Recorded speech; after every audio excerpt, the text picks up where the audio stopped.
Hello and welcome to the Tough Girl podcast, which is all about motivating and inspiring you. I'm your host, Sarah Williams.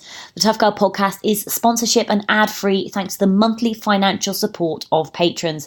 To find out more about supporting your favourite podcast and becoming a patron, please check out patreon.com/Tough Girl podcast. There are currently over 230 patrons supporting the mission to help me increase the amount of female role models in the media. Take action now and become one of them. Today, I'm delighted we're going to be speaking to Ayesha McGowan. Her mission is to become the first ever African-American pro-female road racer. She is working tirelessly towards this and is determined to take every opportunity that comes available to make this happen. She's extremely passionate about creating representation in cycling that will encourage and inspire other African-American women to follow their dreams, whatever they may be.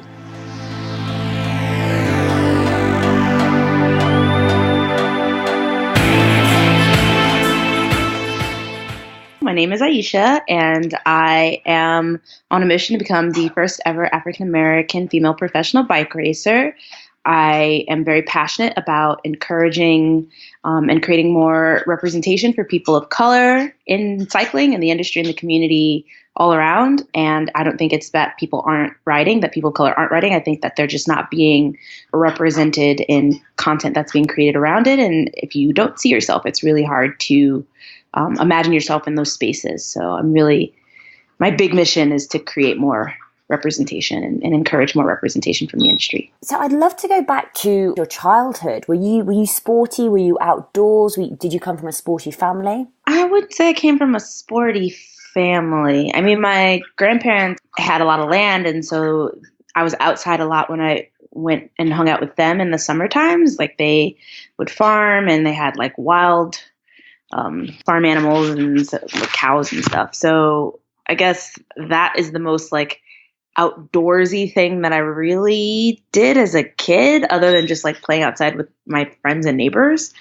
But we weren't like going like hiking and camping and whitewater rafting or anything. I did always play sports in some way, not so much cycling. Like, I rode a bike around town, but my main sports were track and basketball when I was much younger. And then once I got to middle school and high school, I really focused on field hockey. That was my main sport. How did the cycling develop, or when did you start taking cycling to the next level almost? So I went to school for music in Boston. I was at Berklee College of Music, and I started commuting by bike. And my local bike shop had an Earn a Bike program for the youth in the neighborhood. And it was supported by adult instructors. And so they offered adult instructor training. And in return, the adults, which at the time would have been me, I was around 19 or 20 at the time, we would teach the youth how to build bikes, and then they would get to keep them. And so I participated in that. And that's kind of where I really got into seeing other people in the bike community. Before that, it was just me commuting on my bike by myself. Like, I would just ride places, and that was sufficient for me. But as I started meeting more people in the community, I got more interested in advocacy, and advocacy eventually led to other things. And somehow over the course of about 8 to 10 years, I ended up racing. So it was a slower progression into competitive cycling, but I feel like I've participated in a lot of different ways people can enjoy bikes, and so I'm really appreciative of that. From what you said, it sounds as though you started commuting as well on your bike. How did you find commuting? How did you find riding on the roads? I loved it. I thought it was incredible because before I was being trapped in like the T in Boston. So I was on like a subway train with a bunch of people. I had to wait outside, and Boston gets pretty cold, and I would ride through the first year I didn't ride through the winter, but once I discovered how to do that, it was like, hey, I don't have to like just stand here in the cold and wait for the train to maybe show up eventually. I'm kind of on my own schedule. I can come and go as I please. It gave me the freedom to go places where the public transportation didn't go, because it's very structured. So the line's going to go from here to there. And if you're not trying to go to any of those places in between, then either you're going to have to walk a bunch or you don't go if you don't have access to other means of getting around. So the bike really opened up my access to the city, and I loved that. It allowed me to take on like really interesting jobs that I couldn't have done because I didn't have a car and I was really young, so it just opened up a lot of opportunities. And I think my favorite thing that I discovered was when Harry Potter was still being released in the movies, and they had released I don't remember if it was the last one or the second, I don't know, but they had it showing in IMAX, and it was in Natick, Massachusetts, and I lived in Jamaica Plain, and I discovered that it was just close enough that I could bike there. And I biked all the way to Natick, and that was so empowering for me. I'd never done anything like that before, and it was really, really cool. So I just appreciated how bikes could open up access to other things. It felt like such a freeing tool for me. I think you first got into road racing and entering competitions. Is that right? Not quite. I actually started doing unsanctioned stuff. So I think my first foray into anything competitive were alley cats. And then from there I discovered gold sprints. And then from there I discovered like the fixie crit scene. And my first race was Red Hook.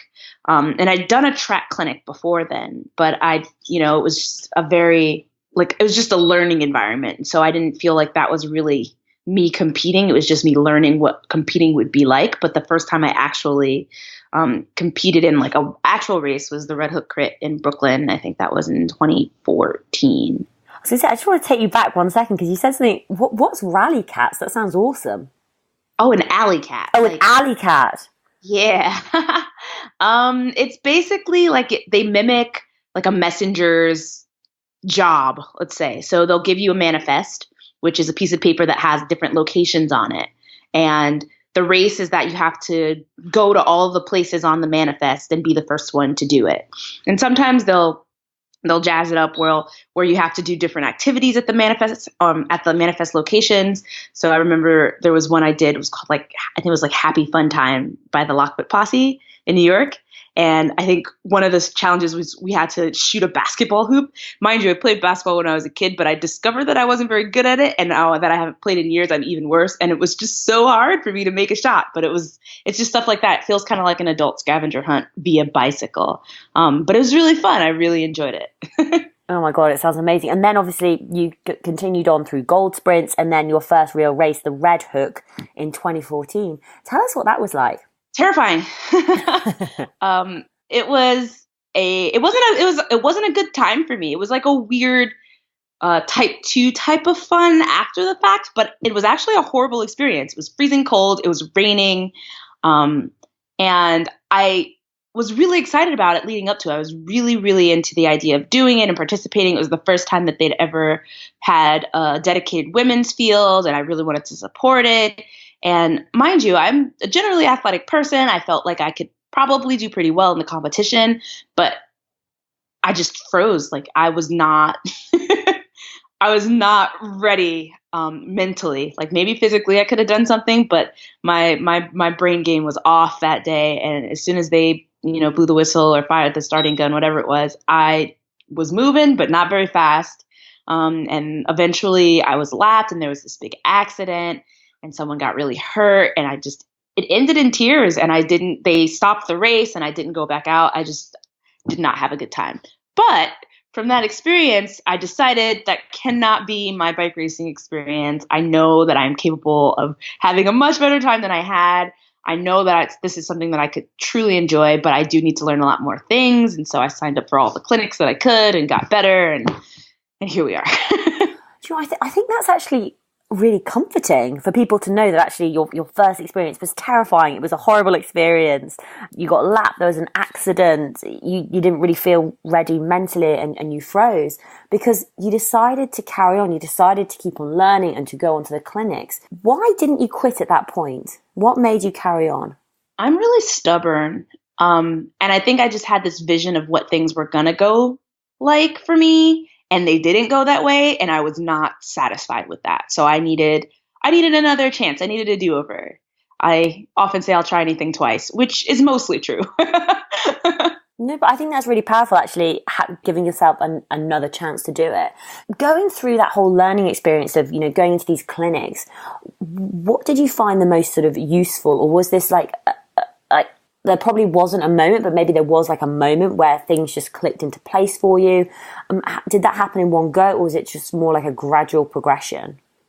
I'm still learning. So I feel like every time you race, you either do something right and you decide, I'm going to do that again, or you do something wrong and you decide, I'm not going to do that again.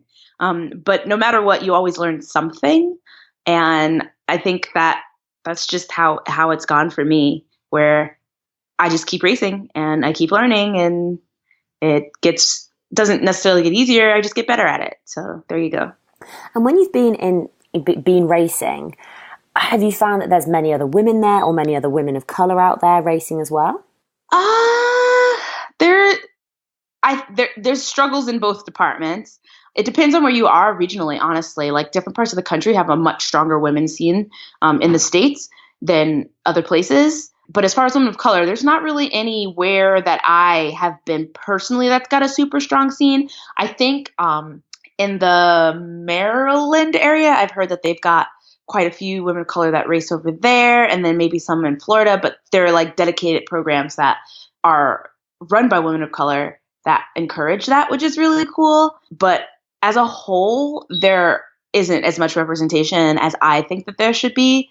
And especially on the pro level, there's just not a whole lot going on there. There's a handful, but not nearly enough. But the women's scene in itself struggles. And so that's already a challenge. So there you go. I think it's just a really fascinating journey of where you've come from from your first race in 2014 to where you are now in 2019 with this big goal, which is absolutely fantastic. Could you talk to us more about that journey and that transition and how you've got to where you are now? I mean, the decision to decide to go pro was pretty impulsive and happened pretty quickly. I started racing in April of 2014, and by January of 2015, I decided that I was going to try and go pro, which probably was pretty unrealistic, to be honest with you. But for me, it didn't seem so. And I think what I've learned along the way is that if this is something that you want, it's something that you really genuinely have to commit to. And I feel like every year that I'm on this journey, I kind of dig deeper and dive deeper into committing myself even more to this cause and this goal. And it's, changing and altering and growing, where I feel like this past season, my advocacy part of the mission of creating more representation took more of a front seat than the racing itself, but I was still racing and still learning. And so it's been a journey. But when I didn't see a whole lot of representation for women of color in the racing scene, I didn't like that. And so I decided, well, there have been a couple of Black folks that have done it, Black women that have done it, and women of color in general, but there hasn't been any African-American women that have gone pro in road racing. And so I decided that that's not okay, and I want to go for it. And maybe I'll be the first, and that'd be really cool. Absolutely. It'd be friggin' amazing. Yeah. Tell us more about your advocacy and what you're doing. So there are many parts, I guess. I feel like I'm constantly doing things, and sometimes I wonder how I can do more while also doing less. But mostly I focus on content creation. So last year, one of my bigger initiatives was going around and leading workshops and clinics and doing keynotes about creating more representation in content creation, meaning people who are creating videos and taking pictures and doing advertisements and even podcasts, just showing more stories and telling more stories about women of color in cycling, because they're here, they're around, they're doing stuff, but those aren't the stories that are being told. You constantly hear about white folks or middle-aged white men who are riding bikes, and we've heard that story a billion times in a bunch of different ways, but there's this whole demographic of people who don't get any limelight, don't get any shine, and they're all out here too. And I think it's really important to spread those stories, because the little people of color, the young people of color that have an opportunity to really go far in the sport, don't have access because they don't know about it. Their parents don't know about it. And so the more we talk about it, the more we share those stories, the more likely people are to find it at a younger age. I started racing when I was 26. And so I'm much closer to, I mean, technically right now I am retirement age for a lot of pro cyclists. A lot of the people my age who are already in pro cycling are retiring. And so it would be really cool if we had much younger people who got into the sport and could really grow with the sport and have a really cool chance to soar, you know? So that's my goal. How old are you at the moment? 31. You're 31. Fantastic. 2018 was an incredible year for you. You know, you became a sponsored athlete. You were on the cover of a national magazine. You completed a national championship race, and you also started a podcast. You rode 206 miles in one day. So I'd love to talk about those sort of different aspects. Tell us more about the podcast. So yeah, how did that come about? What's the goals? How are you finding it? So when I initially decided I was going to become a professional, I started a blog, A Quick Brown Fox. And it was a way for me to kind of catalog my story and tell that story, because I think the journey is just as important. I feel like oftentimes when you hear about people who've done really cool things, you hear about it after they've already done it. And for me, I'm more inspired by hearing how people got there in the first place. What were the hardships that you had? What were the successes that you had? What were the resources that you found? How did that work out? And so I was telling my story. And once I figured out that I had a space where maybe I could share other people's stories, I was allowing other women of color to tell their stories using my blog. So they would write about either something that happened in their bike life. They did a bike tour or something that they did, anything. And I would share that on my blog. And so now I've shifted it a little bit where I have a podcast that people, that women of color are answering this question of how they got into cycling, because how do we get more women into cycling? Just, I don't know, ask them. So I'm asking them, and they're telling their stories of how they started riding a bike, or how that spark moment that like really changed it from like a hobby to a lifestyle, because let's be honest, bikes can be all consuming. So just kind of talking to women of color and seeing how they got here. So maybe other people can use those stories as a launch pad for understanding how to get more women of color into the sport. And so there's the podcast, which is Quick Brown Foxes. And then the second part of that is that I do a follow-up interview, and I put that on my blog, which is aquickbrownfox.com, and they answer a couple of questions that maybe we didn't get to during the podcast. And so that's that project. That's the Quick Brown Foxes project. And I'm really excited about it. I've had a lot of fun doing it so far. Oh, absolutely fantastic. And does it come out on a consistent basis? Is it every month, every week? How often? So usually there's a podcast every other week and then an interview every other week. But we've taken a little bit of a break for the holiday. And I think next week, since there's Do Better Together, we're not going to release any podcasts. So the week after, which would be January 14th, the week of January 14th, we'll be back. And it usually is released on Wednesdays. I try my best to get them out on Wednesdays. Fantastic. Absolutely love it. It's brilliant. I'll make sure I include all the links to your podcast so that people can find the links and go and take a listen. You also tell us about the national championship. How did that go? Not great. I crashed out. No. And I slid on some paint, some on a crosswalk, and railed my chin against a barrier, and that was the end of that race for me. Luckily, I didn't get super injured. I could have gotten really, really hurt, and so it's really cool that I didn't. I'm pretty glad about that. But it was supposed to be a 2-race weekend for me. I was supposed to race the crit and then race the road race, and I crashed during the crit. It was wet, and I slid out and crashed, and so I decided that since I'd hit my head in some capacity, I would take a break and not do the road race, so I could, stay in one piece and have a good race season this year instead of trying to overdo it and maybe further injuring myself. And so, when you crash, does it knock your confidence, or how easy do you find it to get back on the bike again? I mean, I was lucky in that it wasn't something that permanently took me out for an indefinite amount of time. I think I was only off the bike for a couple of days. I didn't feel confident, racing again right away, but I could ride. And I think for me, the sooner I get back on the bike, the better it is. The longer you wait, the harder it is for you to kind of get over that. I don't think I've, so far, knock on wood, I'm just going to, had anything that took me out for so long, but I, had to just kind of sit in the sidelines and think about it over and over again. But I've crashed a couple of times, and it's always a little hard getting back in there, but not impossible. And I think the first cut is always going to be the deepest. You're, terrified of the idea of crashing.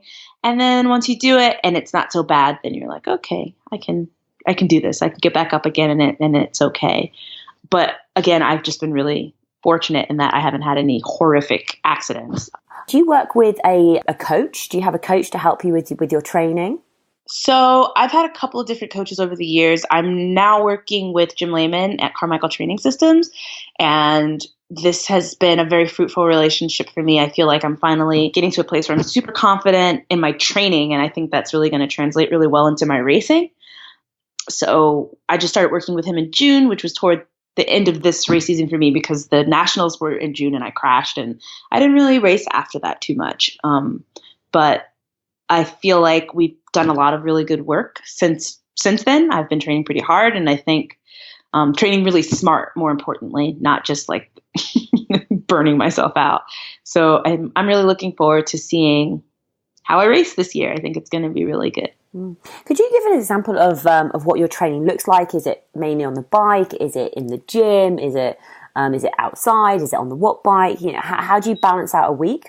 So for me, most of my training is on the bike. I do a little bit of like strength training, just using my own body weight, some yoga, like calisthenics type stuff. But most of my coaching is bike focused.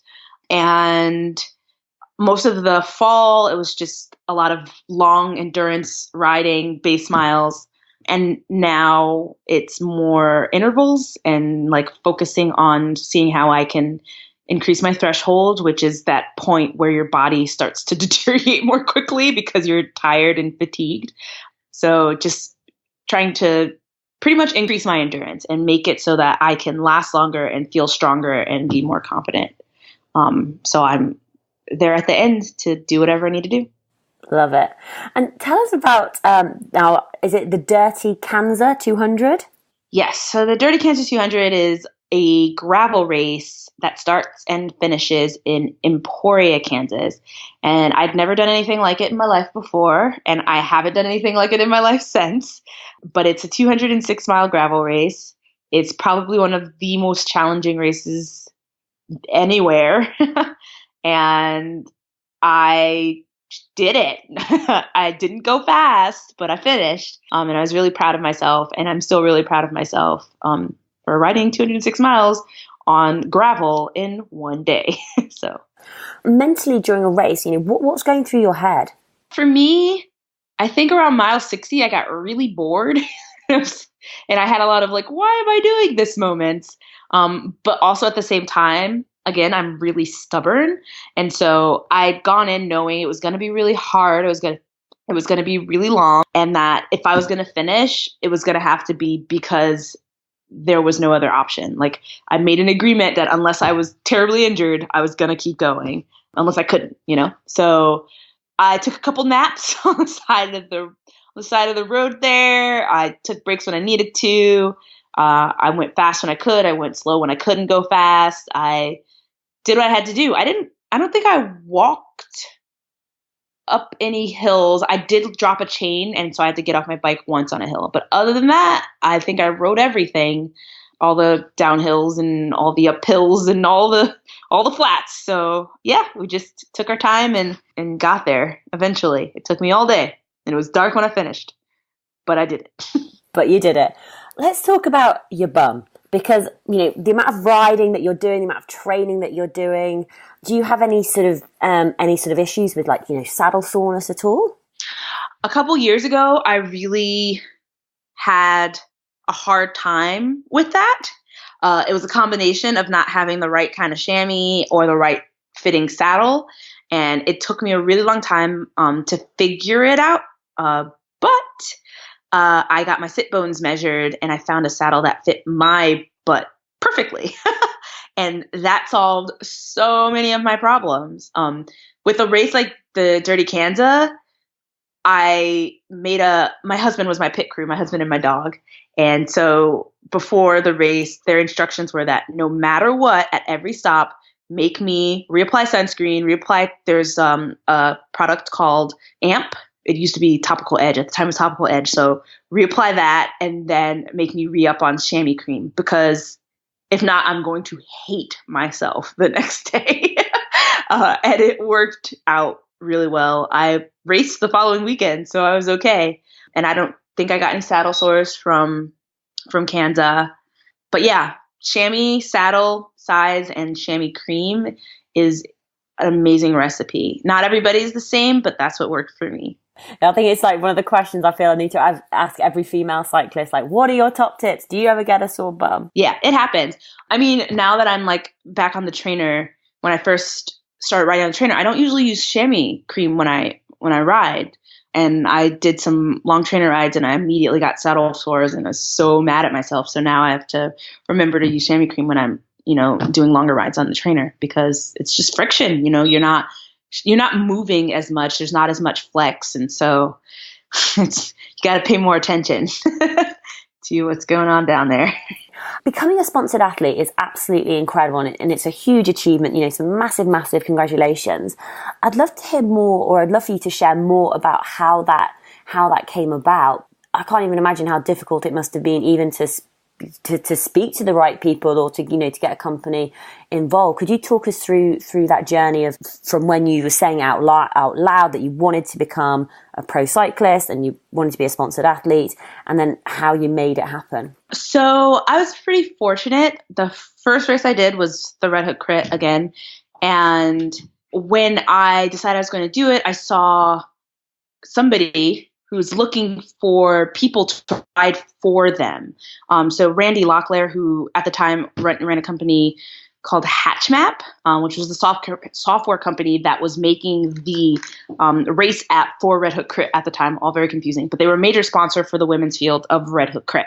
And he wanted to have athletes that were wearing his company's kit in that race. And so I responded, and I still have the email and we laugh about it. It's like, I'm really awesome and I'll work really hard and I promise that I'll do my best and all of that. And he was like, sure, of course, and gave me an opportunity, and he gave me a kit and paid for my race fee. And that was the start of that relationship. And so from there, when I decided I wanted to go pro, I reached out to Randy again, and he was so generous in that he helped me launch that first season and helped me write emails to Cannondale at the time and whoever else. And we tried to scrounge together some sponsorships so I could do this thing, because it's just really hard, because I wanted to go and race some of these bigger races, and that gets really expensive and really pricey really fast. And so it was much easier for me because I had a human who was there who would vouch for me and put support into me already, and was like, hey, I'm supporting her. I think it would be really cool if you supported her too. And so that was kind of where I got my start sponsorship wise. I know I applied for a couple of like ambassadorships and other things prior to that, and I never got any responses. Like I'd done like video applications and emails and all of that kind of stuff, and nothing. And it was disheartening, but I never stopped. And so I think it's kind of like the same as any job. It's a tough market out there, but if you keep trying, hopefully eventually you'll get a hit somewhere. And you have to be willing to start small. Like where I am now and where I started is not the same place. And so, yeah, so I didn't start as a sponsored athlete. I started as an ambassador, which is usually a little easier to kind of wiggle your way into. With being a sponsored athlete, does that mean financially that you get enough income coming in so that all you can do is focus on training? Or are you working part-time, or do you have any other sort of jobs or forms of income coming in to support you? So I think with cycling, the term enough is always subjective. And especially with women cycling, there's just not a whole lot of money that goes around in that industry, unfortunately. So I do get financial support, but it's one of those things where it's enough if I frame my season so that it's enough. So I try and do what I can with the resources that I have. As far as work, I also, with my advocacy, I've been trying to do more stuff there. I have done some speaking appearances, which I usually get paid a bit for. And I sell t-shirts on my website. I have a Patreon. It's kind of like I do all of this stuff, and I have a lot of really amazing supporters and followers that sort of contribute in different ways. I try my best to avoid the idea of donations. I always like the idea that somebody gets something for their money. I don't want people to just give me things. I like to work for things. So that's why being like an ambassador or a sponsored athlete works for me, because I'm providing a service and it's mutually beneficial. And then they provide either equipment or money or whatever. And that works much better for me than the idea of somebody just throwing money at me and hoping for a return. But being a sponsored athlete and ambassador is actually quite a bit of work. Content takes time, content takes energy, being available for people to ask questions, to be a resource. And like, fortunate for me, it's something that I enjoy. It's something that I've already done. And I've always aspired to have types of jobs that if I had to, I would do for free, but things cost money. And so it's nice to have the support and a couple of resources to help aid in this journey. Absolutely. How are you finding Patreon? How's that working for you?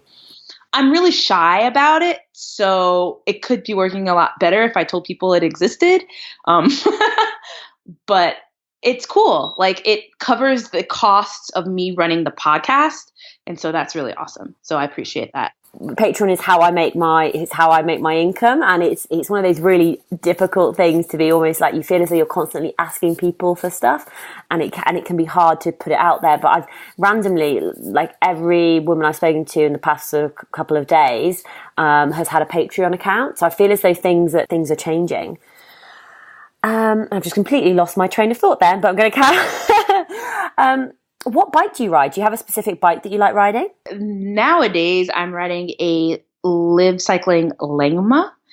It's their advanced SL0 model, and I'm having a blast. It's really cool. It's my first bike with an integrated seat post, and it's nice because usually when I disassemble my bike a lot and put it back together because I travel so much, and usually I kind of put my saddle on just a little bit crooked, but I've discovered that with this integrated seat post, it's always perfectly straight.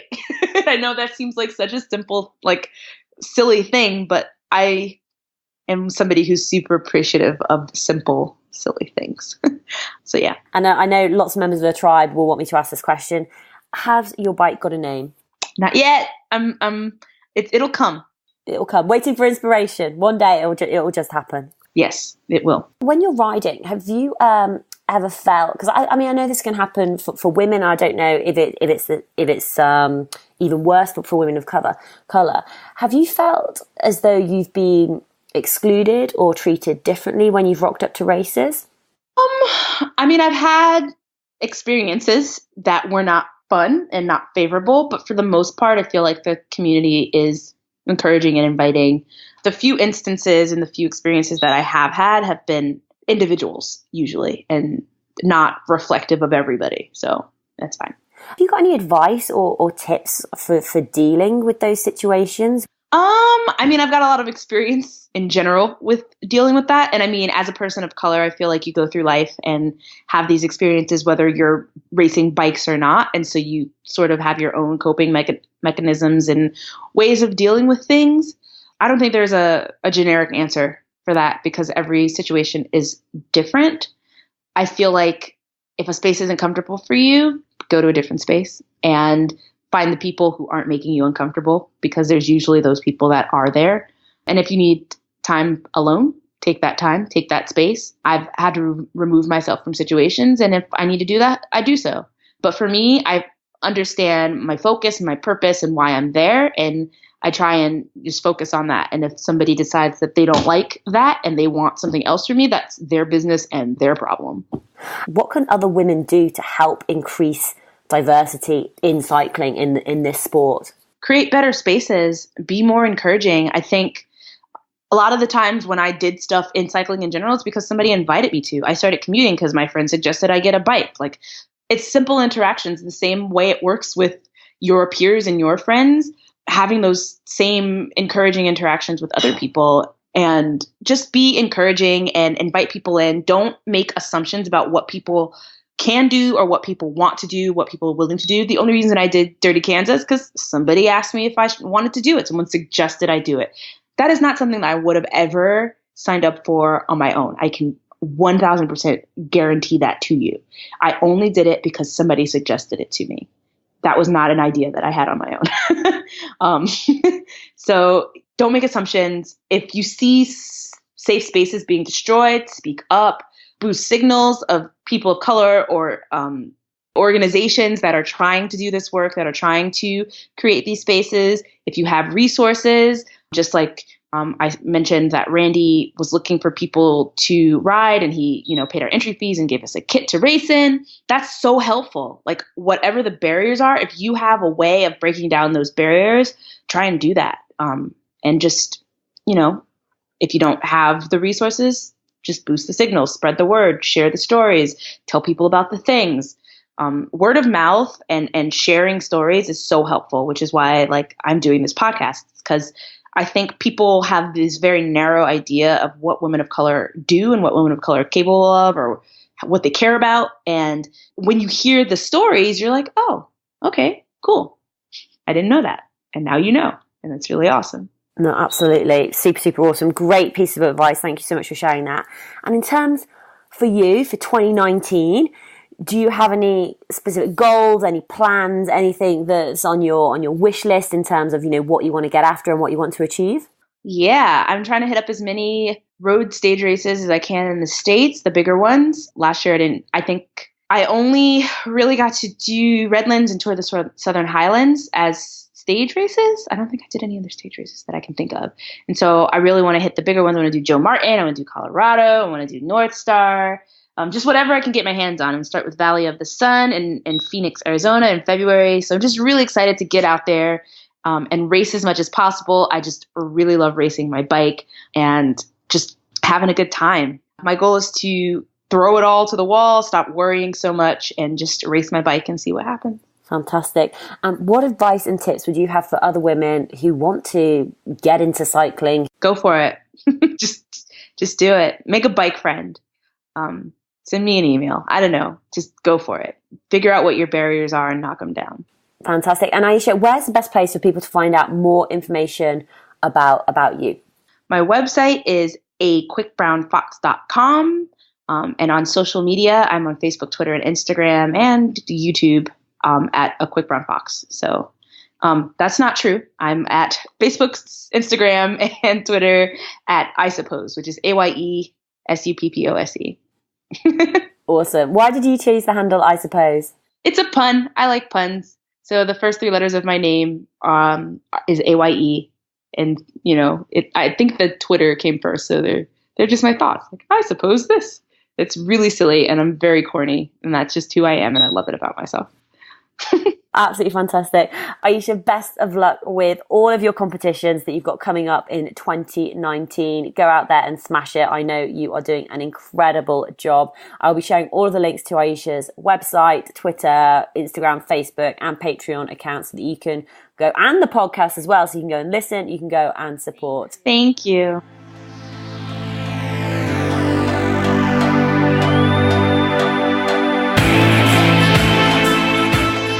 Tribe, I hope you enjoyed that episode and it inspired you to go after your own personal dreams and challenges and goals. More information is available at toughgirlchallenges.com, where you can find details of all the other women that I've interviewed. There's over 180 episodes out there.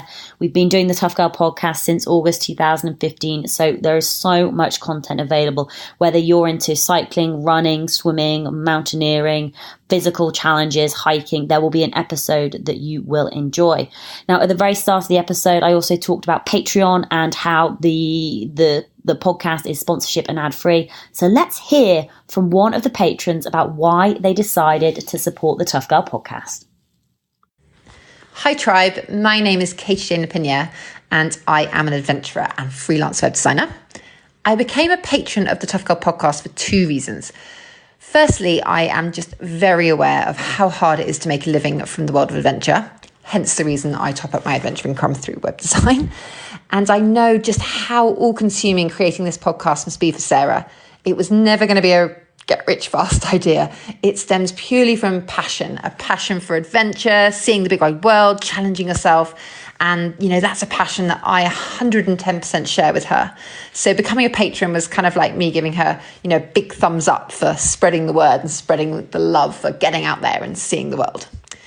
Now, the second reason, probably the most important reason I became a patron, is just because I love the content and I use it to inspire and motivate me when I'm at training or on a big trip. I actually generally save up like loads of episodes rather than listening to them weekly. And then when I'm on a long endurance challenge or something and I'm in loads of pain and feeling very sorry for myself, I can put on the podcast and kind of get swept away into the world of other people's amazing journeys. And before I know it, hours will have gone by and I'm still trudging on.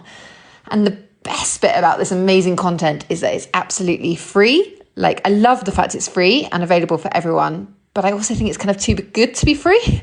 And therefore, kind of me becoming a patron is my way of paying for that content, because I personally believe it's worth something. So keep up the amazing work, Sarah. You're doing a fab job. Oh, I absolutely loved listening to that. It's really, really fantastic for other people to share why they've become a patron, because I'm sure you've heard me say it over and over again, what a massive difference having your financial support every single month does make. So if you are interested in supporting the work that I do, then please do consider signing up to become a patron. Visit Patreon, patreon.com/Tough Girl Podcast, and sign up from $2 a month, $5 a month, $10 a month. It really does make a massive difference. Have an incredible day wherever you are, whatever you are doing. Get out there, have some fun, give it your all. And I'll be back with you next Tuesday at 7 a.m. for another awesome episode of the Tough Girl Podcast. Take care, lots of love, and I'll speak to you soon.